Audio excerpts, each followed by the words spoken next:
Assalamualaikum warahmatullahi wabarakatuh. Alhamdulillah summa alhamdulillah. Wassalatu wassalamu ala rasulillah Sayyidina Muhammad ibn Abdullah wa ala alihi wa sahbihi wa mawala.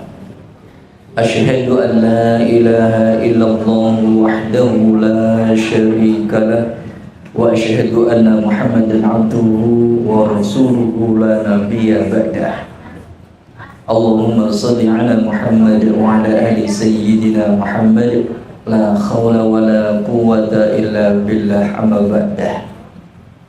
Qala ta'ala fil Qur'anil azim, a'udzu billahi minasy syaithanir rajim. Ya ayyuhalladzina amanu taqullaha haqqa tuqatih wa la tamutunna illa wa antum muslimun. Wa qala fi ayatin ukhra ya ayyuhalladzina amanu taqullaha wa qulu qawlan sadida yuslih lakum a'malakum wa yaghfir lakum dhunubakum wa may yuti'illaha wa rasulahu faqad faza fawzan 'azima. Wa qala nabi ittaqillaha haythuma kunta wa anbis sayyi'atal hasanata tamhuha wa khaliqin nasa bi khuluqin hasanin. Allahumma la sahla illa ma ja'altahu sahla wa anta taj'alul hazna idza syi'ta sahla. Hadirin sekalian, bapak-bapak, ibu-ibu, mas-mas, mbak-mbak, dan juga adik-adik semua jamaah kajian parkiran dakwah di Masjid Madya Mangunkarso Semarang, yang semoga semuanya diberikan rahmat oleh Allah Subhanahu wa taala. Yang pertama dan yang utama, mari kita tidak bosan-bosannya untuk memanjatkan puja dan puji syukur kita kehadirat Allah. Sebagaimana kita juga tidak pernah bosan untuk menerima kenikmatan-kenikmatan yang datangnya dari Allah. Dan sedemikian banyaknya kenikmatan sehingga kita tidak mampu menghitungnya, saking banyaknya.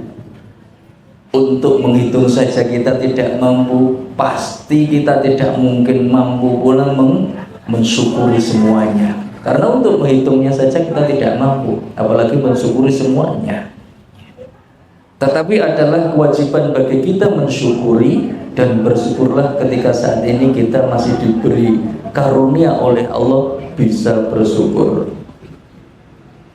Baterainya sudah mati. Alhamdulillahirabbil alamin. Kenikmatan yang luar biasa diberikan oleh Allah kepada kita hingga kita masih dipertemukan di dalam kondisi yang sehat, dalam kondisi ada keimanan di dalam diri kita, dalam kondisi mempunyai permasalahan masing-masing, ya. Kagungan masalah apa dan kata syarat masalah. Orang masalah, di masalah, orang masalah, podo, konsumsi oke, ya. Tetapi adalah kita punya Allah yang maha besar, maka insya Allah setiap masalah akan menjadi kecil kalau kita haturkan kepada Allah sebagai pembawa jalan keluarnya. Dan Allah ngendikan di dalam Al-Quran, wa may yattaqillaha yaj'al lahu makhraja wa yarzuqhu min haitsu la yahtasib. Wa may yatawakkal 'ala Allah fa huwa hasbuh. Insyaallah dari berbagai masalah yang kita punya, sing lanang duwe masalah, sing wedok duwe masalah, anake duwe masalah, wong tuane yang duwe masalah, mereka bermasalah, ya. Tetapi adalah setiap masalah itu insyaallah pasti akan ada jalan keluarnya. Dan ketika Allah memberikan sebuah beban kepada hambanya, la yukallifullaha nafsan illa wus'aha, tidak akan mungkin melebihi kapasitas kita sebagai hambanya Allah, ya. Dan sebagaimana Allah telah memberikan rambu-rambu, Allah telah memberikan guidance. Sebagaimana di dalam surah At-Tolak, ayat yang kedua dan ketiga tadi, wa may yattaqillaha yaj'al lahu makhraja. Dari permasalahan-permasalahan yang kita punya, maka Allah menghentikan barang siapa yang bertawakal kepada Allah, maka Allah akan memberikan jalan keluar baginya. Jadi syarat dan ketentuan berlaku. Kalau kita yang mampu banyak masalah tadi, kalau ingin ada jalan keluar dari setiap permasalahan, ada syarat dan ketentuannya. Syaratnya adalah kita bertakwa kepada Allah. Di dalam setiap mukadimah sering saya ungkapkan sebuah hadis, ittaqillah haitsu ma kunta. Bertakwalah kepada Allah dimanapun dan kapanpun. May yattaqillaha yaj'al lahu makhraja wa yarzuqhu min haitsu la yahtasib. Dan Allah akan memberikan rezeki kepada orang-orang yang bertakwa tadi dari arah yang tidak disangka-sangka. Kadang tidak temu nalar, kadang kita tidak pernah menduga sebelumnya. Tetapi bagi orang-orang yang bertakwa, ya, itu sangat mudah bagi Allah memberikan rezeki bagi orang tersebut dengan cara yang tidak disangka-sangka tadi. Dan ayat selanjutnya Allah ngendikan, wa may yatawakkal 'ala Allah fa huwa hasbuh. Dan barang siapa yang bertawakal kepada Allah, maka jangan khawatir, Allah yang akan mencukupkan segala kebutuhannya. Hanya saja ketika kita mungkin menginginkan sesuatu, padahal saya sudah tawakal kepada Allah, saya menginginkan ini, menginginkan itu, ya, kok sampai sekarang belum diberi oleh Allah. Nah itu kan keinginan, karena keinginan kita itu kan belum tentu menjadi kebutuhan kita. Sementara Allah Maha mengetahui apa yang kita butuhkan, bukan yang kita inginkan, ya. Karena bisa jadi apa yang kita inginkan itu tidak menjadikan lebih baik bagi kita, tetapi Allah Maha mengetahui apa yang kita butuhkan dibanding dengan yang kita inginkan. Maka yang kita inginkan belum tentu akan diberi pengabulan oleh Allah Subhanahu wa taala. Hadirin sekalian yang dirahmati oleh Allah, usikum wa nafsi bittaqwallah. Oleh karenanya saya mengajak pada diri saya sendiri dan antum sekalian yang hadir di sini untuk senantiasa bertakwa kepada Allah, menjalankan perintah Allah dan menjauhi apa yang dilarang oleh Allah Subhanahu wa taala. Tinggal beberapa hari lagi kita akan menapaki bulan Ramadan, tetapi sedikit saya akan memberikan, ya, pesan tentang akan datangnya Ramadan ini, ya. Selama ini yang kita ingat di dalam benak kita atau yang kita bayangkan di dalam benak kita perihal Ramadan adalah hal yang sangat menyenangkan di dalamnya, ya.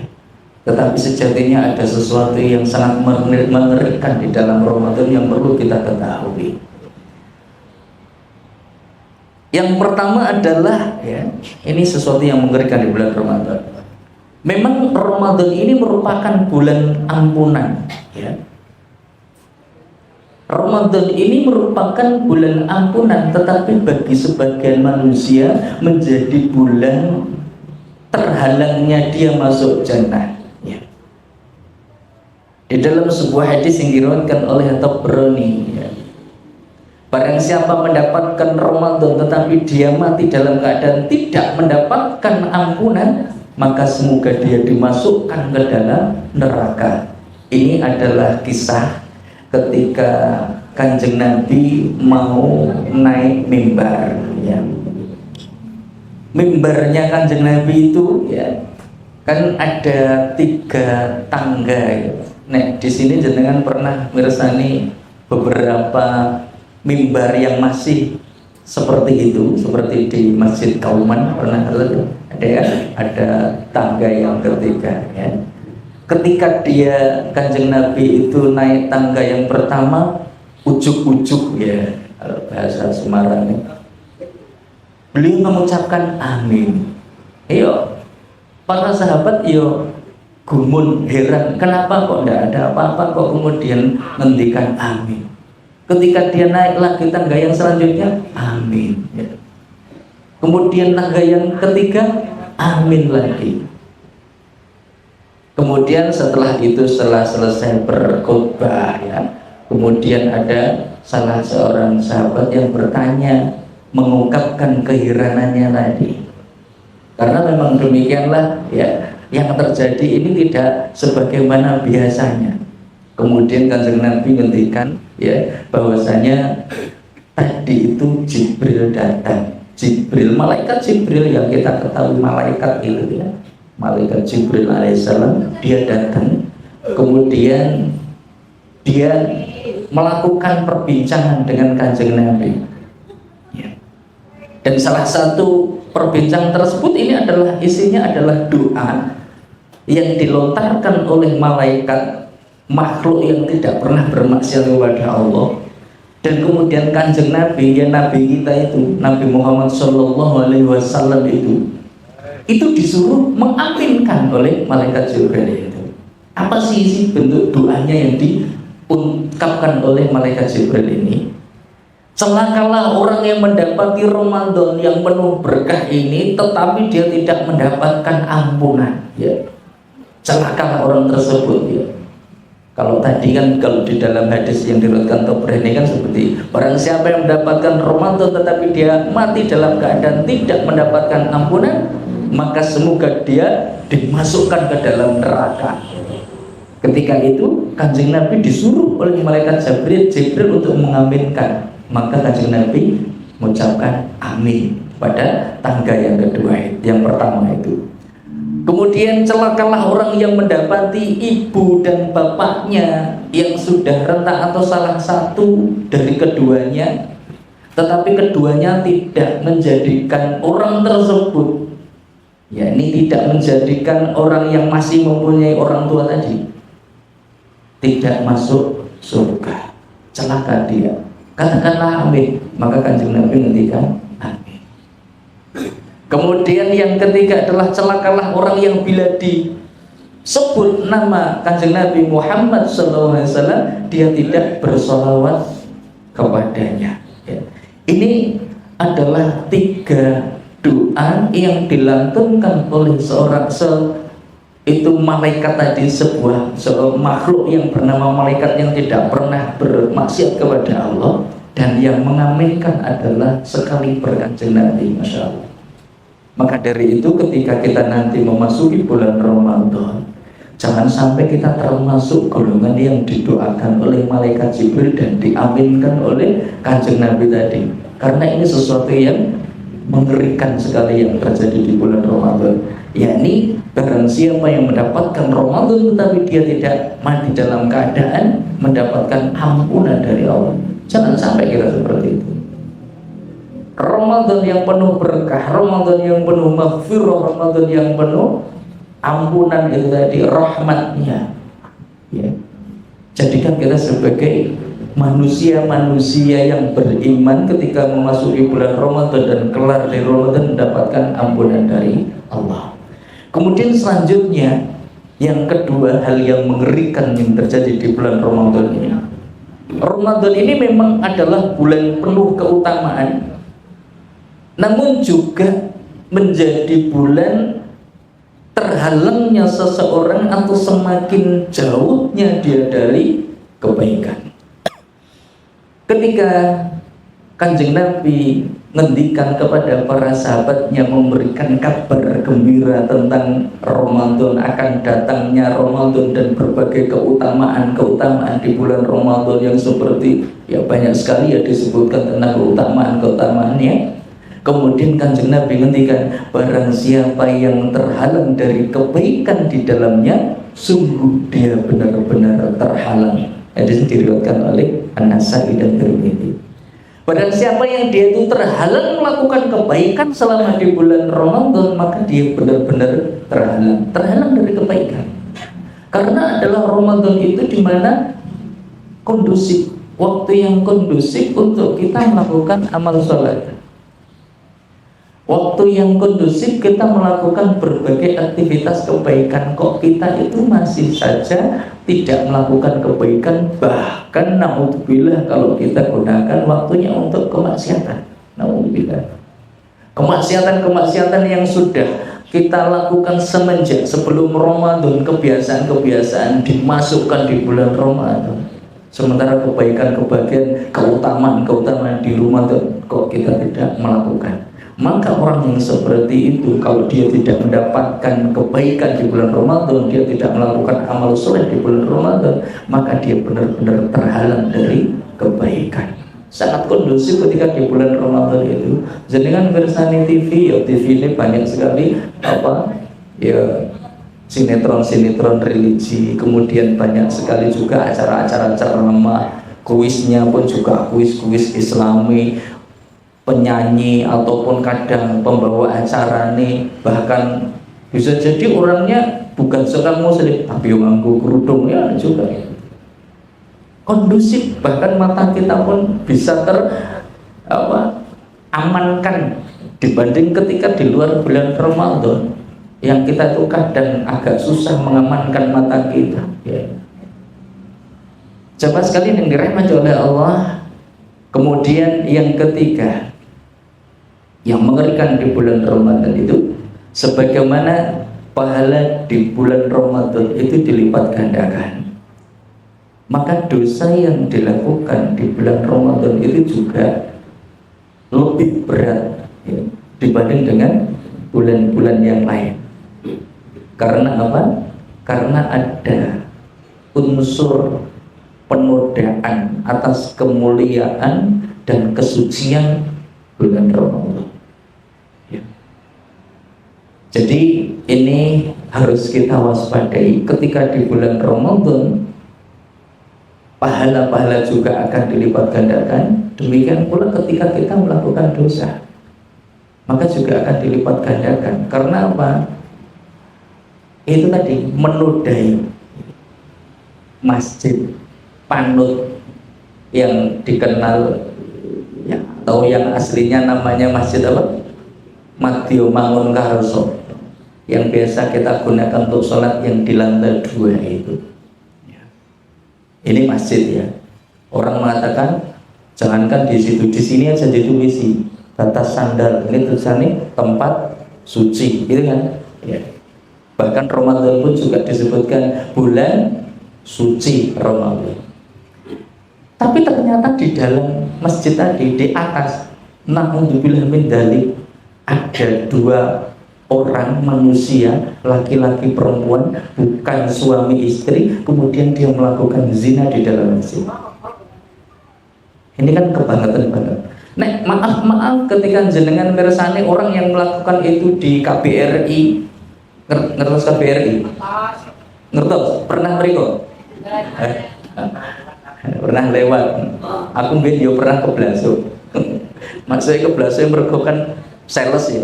Iki dadak dipalang barang dikon bayar mlebu ki opo gitu. Ya. Kali Banteng belok kiri ya. Tempat atau KM 16 ya. Kalau kita melihat orang yang melakukan seperti itu di sana itu lah yo wis gone, wajar gitu. Tetapi kok dia melakukan zina di masjid panut, masjid Madya Mangunkarso nggon jero, nggon sop kedua saya gitu. Ini kan kebangetan banget. Itu lebih besar dosanya dibanding dengan yang tadi di tempat sana. Walaupun sama-sama dosa.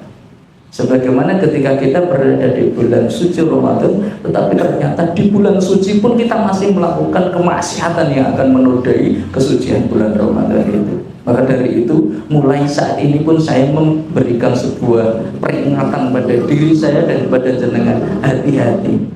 Ketika amal baik, amal soleh kita akan dilipat gandakan, tetapi ketahuilah kemaksiatan dosa yang kita lakukan juga akan lebih berat. Dan yang keempat adalah yang mengerikan, biasanya fenomena nek pas siang sih biasanya yodo habis sholat duhur bapak-bapak biasa misalnya udah sales-sales habis sholat duhur terus tidur ngelekar sampai ngasar biasa ya, sampai asar. Di rumah pun juga kadang seperti itu ya, tidur. Tetapi kalau pas malam pesta makan ya sopo we. Ya. Begitu maghrib itu cepakin macam-macam, ono gorengan, ono sirup, ono banyu putih sing 1,5 liter. Ya kayak gitu itu. Sehingga apa? Nikmat kesempatan yang diberikan oleh Allah di bulan Ramadan yang seharusnya bisa kita isi yang terhadap yang lebih utama, lebih baik ya. Ini kita gunakan ya hanya berlalu begitu saja. Ya. Naudzubillah. Karena juga nikmat itu juga akan dimintai pertanggungjawaban, nikmat waktu. Maka dari itu mari kita gunakan waktu yang diberikan oleh Allah itu, kita gunakan untuk melakukan ketaatan.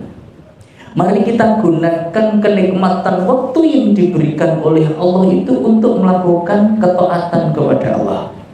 Karena kalau kita tidak menggunakan waktu tersebut untuk melakukan ketaatan, pasti kita akan melakukan sesuatu selain ketaatan. Bisa berupa kemaksiatan atau paling tidak kita akan terjerembab ke dalam hal yang lalu, yang sia-sia. Na'udzubillah. Ya. Seharusnya lah kita bisa mencari yang lebih baik ketika di bulan Ramadan ya. Yang lebih utama, banyak sekali keutamaan sejatinya di bulan Ramadan ya. Ada nilai lebih ya. Kalau malam hari ini sejatinya apa? Materi kita ada yang ingat maunya yang lebih. Engko untuk sekoyo jaluke loro ngono lebih gitu. Bojo wis siji yang jaluk sing ngomong sing ngono ora ngomong lho cuma ngiyani gitu.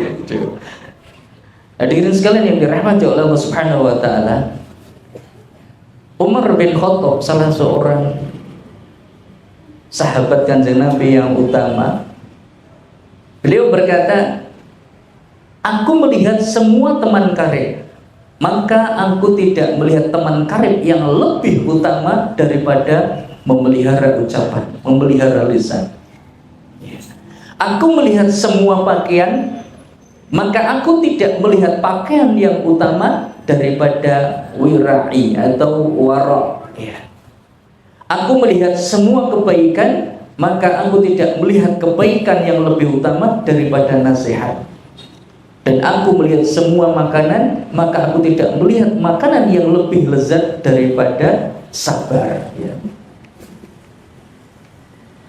Qala Umar radhiyallahu anhu, ra'aitu jami'al ahillai falam ara khalilan afdala min hifdzil lisan. Wa ra'aitu jami'al libasi falam ara libasan afdala minal wara'. Wa ra'aitu jami'al mali falam ara malan afdala minal qan'ati. Wa ra'aitu jami'al birri falam ara birran afdala min nasihah. Wa ra'aitu jami'al at'imati falam ara ta'aman alladha minas sabr. Ini saya ambil dari Nasaihul Ibad yang ditulis oleh Imam An-Nawawi Al-Bantani. Maksud perkataan Umar bin Khattab ya, kita bersama-sama belajar tentang tadi maunya yang lebih. Maksudnya adalah memilih yang lebih utama daripada yang tidak utama. Kalau kita itu milih, pasti milihnya yang pengen apik, sing luwe ya. Bagian sego yuk segone sing akeh ya. Nek misalnya ono iki pilihan sing ya pokoknya mesti milihnya yang lebih lah. Enggak ada kok pilih kok sing elek atau sing enggak ada. Maksudnya dari perkataan Umar adalah teman karib yang lebih utama adalah memelihara lisan. Karena memang sedemikian dahsyatnya ketika kita memelihara lisan kita, hifdzul lisan ya. Karena memang bisa jadi lisan itu merupakan barometer keimanan. Pada pertemuan yang lalu saya juga menyebutkan beberapa hal perkara lisan ini, yakni tanda-tanda seseorang itu yang taubatnya diterima ya. Salah satunya yang terakhir, yang keenam adalah mereka yang menjaga lisan. Dan saya sangat suka dan tidak bosan ketika saya harus berbicara terus-menerus perihal lisan untuk harus kita jaga. Karena apa? Karena memanglah sebagaimana saya sampaikan kemarin, pawaan-pawaan wong-wong kaya potongan awake dhewe iki adalah orang-orang yang senengane gemar komentar. Nah, kalau sudah komentar itu kadang tidak terjaga lisan kita. Nah, inilah makanya kita harus berhati-hati betul ketika kita mempunyai lisan ini. Harus kita jaga betul karena setiap apa yang keluar dari lisan kita akan dimintai pertanggungjawaban. Sebagaimana juga kemarin saya sebutkan bahwa lisan ini ya sebagaimana tulisan kita juga di media sosial kita. Karena saat ini kita sedang hidup di dua dunia, dunia maya dan di dunia nyata. Dan sama-sama nanti akan mendapat pertanggungjawaban yang sama pula. Nek ngelakoni apik yo akan diberikan pahala. Kalau digunakan media sosialnya, ya handphone jenengan digunakan untuk melakukan kemaksiatan juga tetap akan berbuat dosa. Alhamdulillah. Ya. Maka berhati-hatilah kita menjaga lisan kita, tulisan kita di media sosial kita, atau juga lisan kita ketika mengungkapkan kalimat-kalimat. Karena itu juga nanti bisa menjadi identitas diri kita. Beberapa waktu lalu saya juga menyampaikan tentang teori air dalam teko. Ketika di dalam teko tersebut adanya adalah air kopi, maka ketika dituangkan keluar kopi. Kalau di dalam teko tersebut adanya teh, ketika dituangkan akan keluar teh. Pun demikian ketika di dalamnya susu, keluar susu, air putih ya nanti kan keluar putih. Itulah gambaran sebagaimana kita, apa yang kita ungkapkan melalui lisan kita biasanya tidak jauh dari apa-apa yang di dalam diri kita, dalam hati kita. Jadi berhati-hatilah ketika mengungkapkan sesuatu yang akan kita keluarkan di dalam lisan kita ini. Dan juga selain itu saya juga mengungkapkan tentang teori tukang kayu juga. Kalau tadi teori tukang teko dan air dalam teko, sekarang adalah teorinya tukang kayu. Ada yang di sini tukang kayu? Tidak ada. Iso nukang saged. Tukang kayu biasanya ketika dia itu mau mengukur kayu yang akan dipotong, itu tidak cukup sekali kadang. Mungkin butuh sekali atau dua kali. Setelah benar-benar yakin ukurannya pas, baru dipotong. Jadi teori tukang kayu itu tulisannya adalah ukur dua kali, potong sekali. Ukur dua kali, potong sekali. Pikirkan dulu masak-masak apa yang akan keluar dari lisan kita, baru kita keluarkan. Bahkan ketika kita mau mengungkapkan apa-apa yang di dalam hati kita, kemudian keluar diksi dari lisan kita, coba cicipi dulu. Ketika saya nanti akan mengeluarkan kalimat ini, saya lontarkan kepada teman saya, kira-kira ini lagi manis, pahit, apa kecut. Coba cicipi dulu, yang keluar dari lisan itu kira-kira nanti akan menggores hati dia atau tidak. Coba dicicipi. Kalau seandainya kalimat itu dilontarkan kepada saya, diucapkan kepada saya, apakah saya juga merasa nyaman atau saya merasa sakit? Maka berhati-hati pula tentang hal ini. Berhati-hati menjaga lisan. Kalau aku ngomong kepadamu dengan kalimat ini, kira-kira nanti dia sakit enggak? Kalau itu kalimat itu dikembalikan kepada saya, kira-kira pas enggak? Ya. Makanya ketika tadi ada sebuah gambar berisi tulisan gambarnya. Ketika hendak membicarakan seseorang, ya ini apalagi nek rasani urusannya ya. Ketika hendak membicarakan seseorang, coba pikirkan tentang tiga hal. Ya. Apakah itu benar yang akan kita bicarakan itu? Apakah itu baik yang akan kita bicarakan itu? Dan yang ketiga, apakah itu perlu? Apakah perlu kita akan membicarakan itu? Jika tidak, maka diam akan lebih bijaksana. Ya. Makanya berhati-hatilah kalau kita tuh ngomong, apalagi membicarakan seseorang, benar tidak sih yang akan saya omongkan itu benar-benar sesuai enggak? Kalau memang benar, yang kemudian ini perkorona apa ya? Atau yang ketiga, perlu enggak saya mengungkapkan ini?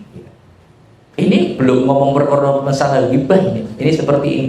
Kalau kira-kira terus akhirnya keputusannya tidak perlu atau ya lebih baik diam, sebagaimana hadis itu kan, man kana yu'minu billahi wal yaumil akhir falyakul khairan aw liyasmut. Hadis yang diriwayatkan oleh Imam Muslim, barang siapa yang beriman kepada Allah, tidak main-main ini. Barang siapa yang beriman kepada Allah dan hari akhir, ini rukun iman. Rukun iman yang pertama adalah kepada Allah, hari akhir. Rukun iman yang keberapa? Yang kelima. Barang siapa yang beriman kepada Allah dan hari akhir, maka berkatalah yang baik, berkatalah yang benar. Auliyasmut. Atau kalau tidak bisa berkata yang baik, tidak bisa berkata yang benar, diam. Itu lebih baik. Jadi opsinya cuma dua itu. Kalau kita tidak bisa bicara baik, opsinya cuma diam. Tidak ada opsi yang lain. Ya. Hadirin sekalian yang dirahmati oleh Allah Subhanahu wa taala. Kemudian adalah Kanjeng Nabi juga pernah ngendikan di dalam sebuah hadis, kebanyakan manusia itu masuk ke dalam neraka karena lisannya. Ya. Maka berhati-hatilah tentang lisan ini. Memang adalah lidah itu tidak bertulang. Wong loro ki iso ngomong opone sing ora loro, sing sehat.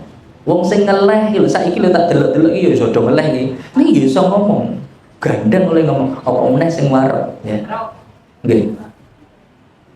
Tetapi apa yang keluar dari lisan kita yang akan diperuntukkan kepada teman kita yang akan diajak bicara, ya.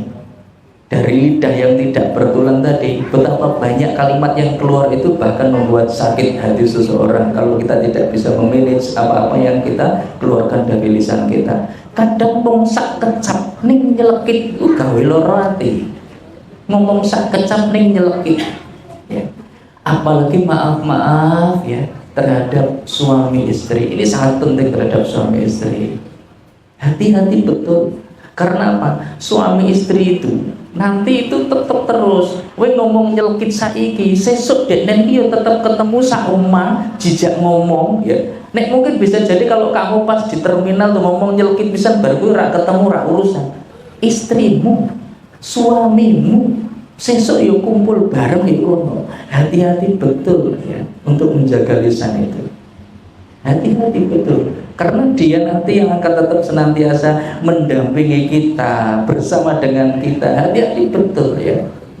Bagaimana mengolah kata tadi, memilah dan memilih kalimat yang tepat agar kita itu selamat dunia dan akhirat.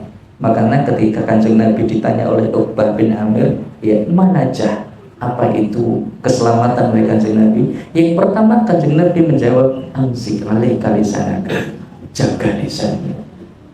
Hadirin sekalian yang dirahmati oleh Allah Subhanahu wa taala, kemudian kalimat yang disampaikan oleh Umar bin Khattab, pakaian yang lebih utama adalah warok ataupun wirai, ada yang bilang seperti itu.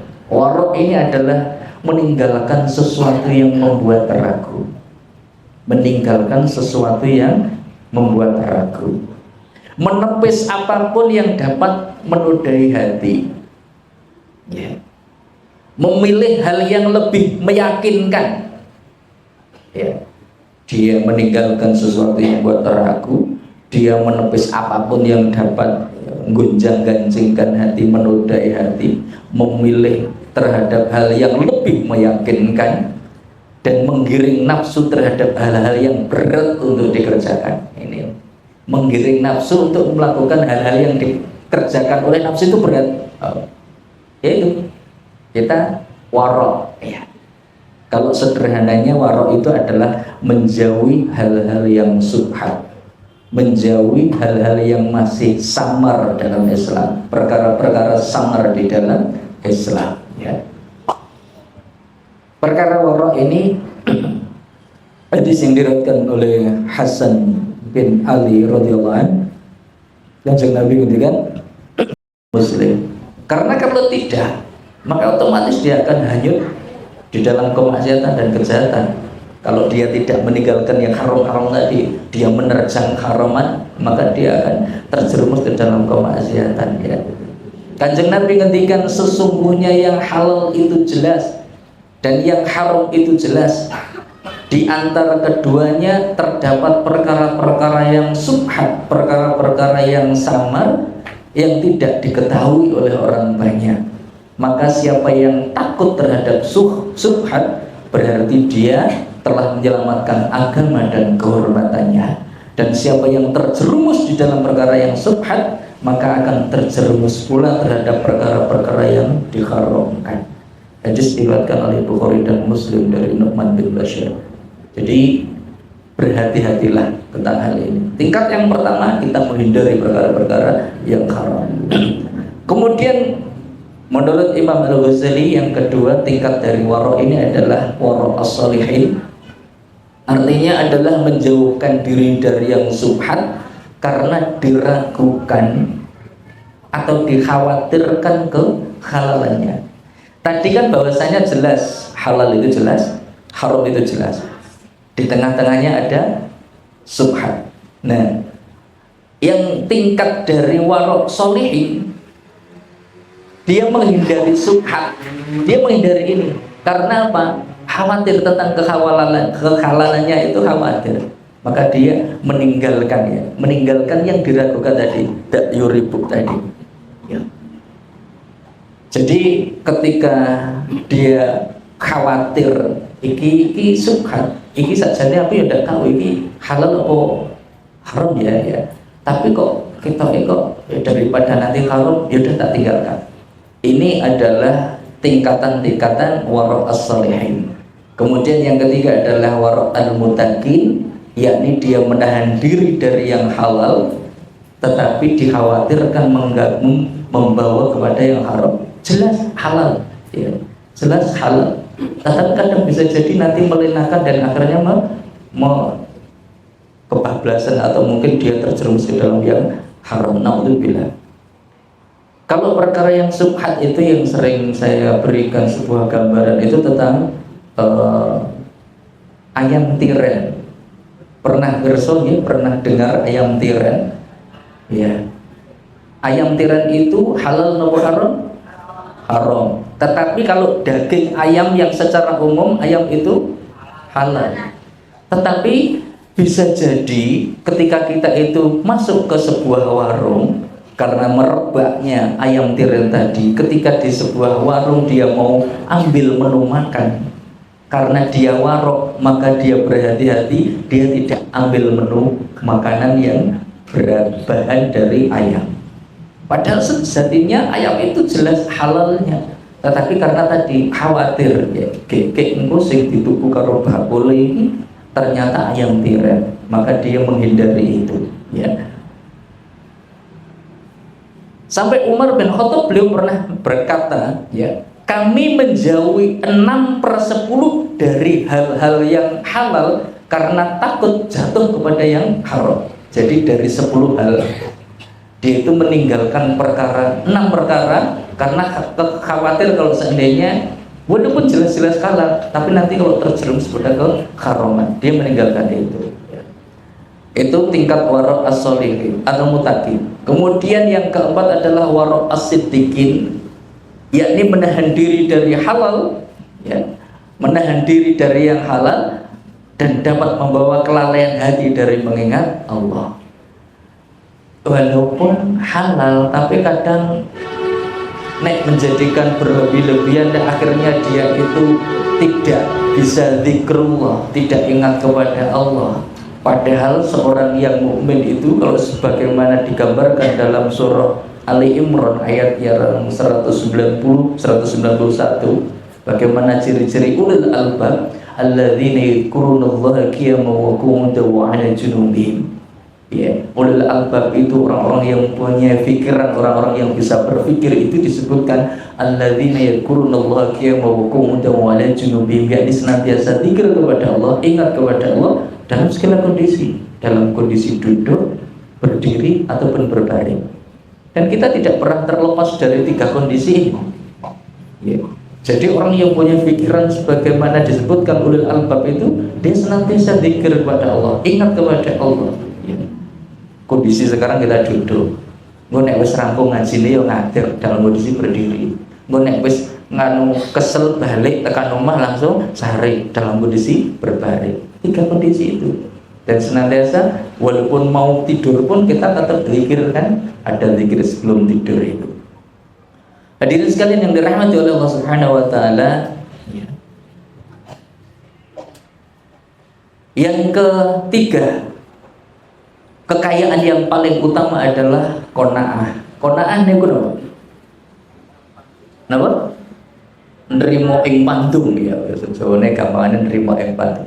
Sebagaimana kan Ali bin Abi Thalib, dia juga pernah menyebutkan perihal takwa. Takwa itu beliau sebutkan al-khawfu minal jalil, ya. Al-amalu bitanzil.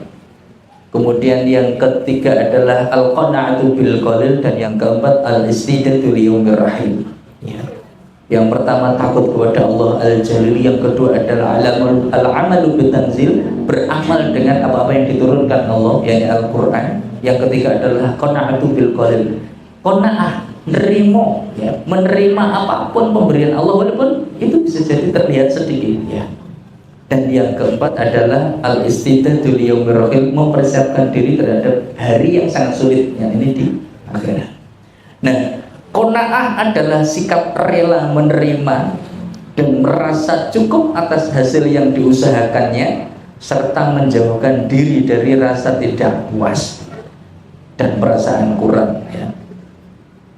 Maka ketika orang yang memiliki sifat qanaah ini akan memiliki pendirian bahwa apa yang diperolehnya atau yang ada pada dirinya itu adalah merupakan kehendak dari Allah, dan dia itu ridho terhadap ketentuan-ketentuan yang diberikan oleh Allah kepada dia, ya. Qanaah, al-qanaatu bil qalil, itu adalah merupakan kekayaan yang paling utama. Kekayaan yang paling utama disebutkan oleh Umar bin Khattab adalah al-qanaah, ya.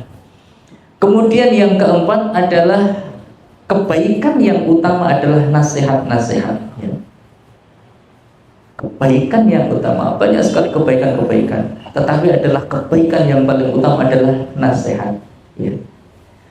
Ketika kita berbicara tentang masalah nasihat ini, Allah menghentikan di dalam surah Al-Asr yang sangat kita hafal karena sering kita gunakan untuk sholat. Wal asri innal insana lafi khusrin illa alladziina amanu wa 'amilus sholihati wa tawassaw bil haqqi wa tawassaw bis sabr. Allah berfirman di dalam surah tersebut wal asri, bahkan diawali dengan sebuah sumpah demi masa, demi waktu. Innal insana lafi khusrin. Ada penekanan di situ, sungguh, ya, sesungguhnya manusia itu dalam kondisi merugi.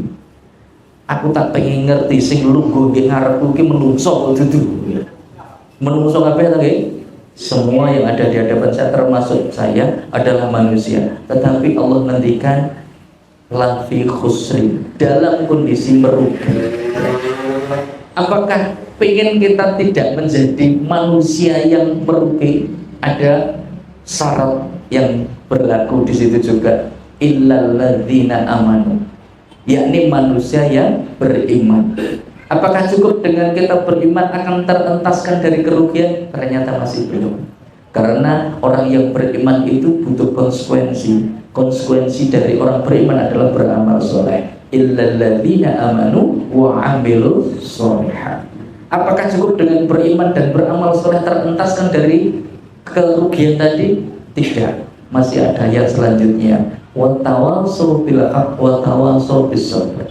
Karena ketika dia beriman dan beramal soleh untuk dirinya sendiri, sementara di dalam ayat yang lain Allah ngendikan ya ayyuhalladzina amanu qu anfusakum wa ahlikum. Iya. Jaga dirimu wahai orang-orang beriman, jaga dirimu dari api neraka, dan juga jaga dari para ahli keluargamu dari api neraka. Dirimu dan keluargamu, jadikan tidak egois untuk dirinya sendiri, ya. Ada perintah untuk kita itu saling nasihat menasehati di dalam kebaikan dan juga kesabaran. Kalimat saling itu tidak mungkin cuma satu orang. Menasehati saling minimal ada 2 orang, 3 orang, atau 4 orang lebih, ya. Saling, tidak hanya saya yang harus berbicara terus memberikan nasihat. Suatu saat jenengan juga boleh memberikan nasihat kepada saya. Itulah namanya kalimat saling nasihat menasehati. Nah, pentingnya di sini, ini baterainya habisnya. Jadi pentingnya agar kita saling memberikan nasihat. Karena apa? Adalah kita manusia yang dikatakan, dan kita sering mendengar kalimat al-insanu makhlul khata' wa nisyan. Manusia itu tempatnya salah dan lupa. Nisyan itu lupa, lali, ya. Al-insanu makhlul khata' wa nisyan, manusia kuwi tempatnya salah lan lali, ya. Maka dari itu, ya, kalau salah ya ada harus yang mengingatkan, ya. Neng ojo salah terus, ojo lali terus, ya. Maka di sini butuh kita itu teman yang lain untuk saling memberikan peringatan. Penting adanya nasihat. Dan yang ke-5 yang terakhir ini, kata Umar bin Khattab, makanan yang paling sehat adalah, yang paling lezat adalah sabar. Sabar ki abot nuwendeng, Masya Allah. Tetapi dikatakan oleh Umar bin Khattab, ini adalah makanan yang paling lezat, adalah sabar. Sabar di dalam kita melakukan ketaatan kepada Allah, sabar untuk tidak bermaksiat kepada Allah, dan sabar ketika menghadapi musibah. Ini hadirin sekalian yang bisa saya sampaikan. Ada beberapa hal yang lebih utama yang mestinya kita pilih, sebagaimana apa yang dikatakan oleh salah seorang sahabat utama di dalam Khulafaur Rasyidin, yakni Umar bin Khattab. Ada beberapa hal tadi tentang keutamaan atau hal-hal yang lebih utama tadi. Kita melihat dari awal, ada yang pertama tadi apa? Teman karib yang utama adalah menjaga lisan. Yang kedua adalah pakaian yang paling utama adalah warok. Kemudian yang ketiga apa? Kekayaan yang paling utama adalah qanaah. Kemudian yang keempat, kebaikan-kebaikan yang lebih utama adalah nasihat. Dan yang keenam adalah makanan yang paling lezat adalah sabar. Ini yang bisa saya sampaikan. Kalau di dalam menyampaikan ada kekurangan di dalamnya, maka saya mohon maaf yang sebesar-besarnya. Semoga apa yang kita kasih pada malam hari ini, Allah memberikan kemudahan bagi kita untuk mengamalkannya. Semoga Allah memberikan pula kepada kita keistiqomahan untuk senantiasa menuntut ilmu. Kita tutup dengan doa kifaratul majelis. Subhanallahumma wa bihamdika asyhadu an la ilaha illa anta astaghfiruka wa atubu ilaik. Billahi taufiq wal hidayah. Wassalamualaikum warahmatullahi wabarakatuh.